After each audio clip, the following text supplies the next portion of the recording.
یہ کہتے ہیں شب برات کے بارے میں بیان فرما دیجئے. رافع بخش اوان اسلام آباد سے، ان کا بھی اسی سے ملتا جلتا ہی سوال ہے.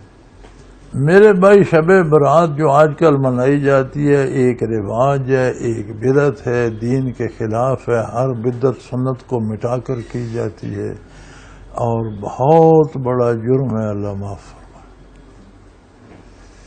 جہاں تک لیلۃ المبارکہ کا ذکر قرآن مجید میں ہے، مفسرین کی اکثریت یہ لکھتی ہے کہ یہ لیلۃ القدر کے بارے ہے.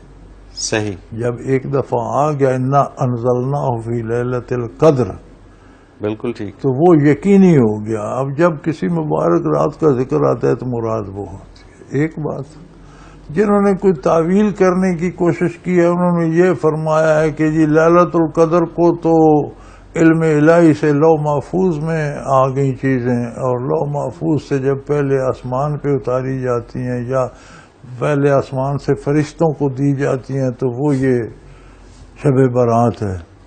لیکن اکثریت علماء کی اس بات پہ متفق ہے کہ فرشتوں کو بھی سال کا نوشتہ جو دیا جاتا ہے وہ لیلۃ القدر ہی کو دیا جاتا ہے. بالکل ٹھیک، بالکل صحیح. سال بھر کے احکام انہیں عطا کر دیے جاتے ہیں کہ اس سال میں اس کو اتنی روزی دینی ہے، اس کا یہ کرنا ہے، وہ کرنا ہے، اس کی موت ہوگی، اس کی پیدائش ہوگی. صحیح.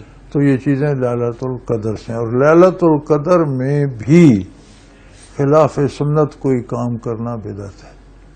ڈھول باجے بجانا، آتش بازیاں کرنا، یہ سب بدعات ہیں اور یہ دین کو بگاڑنے کی کوششیں ہیں. اگر شب برات بھی کسی نے منانی ہے تو تلاوت کرے، نوافل پڑھے، تہجد پڑھے، عہد کرے گناہ نہ کرنے کا، گزشتہ گناہوں سے توبہ کرے. یہ میلے ٹھیلے کرنا یہ بدعات ہے، یہ تو ظلم سمجھ سے بھی بالاتر چیزیں اور ہیں. یہ دین کو مٹا کر اس کی جگہ رواجات کرنے کی، اور ایسی چیزوں کے لیے ارشادات نبوی میں دوزخ کی وعید ہے. ان سے ڈرنا چاہیے. بالکل صحیح.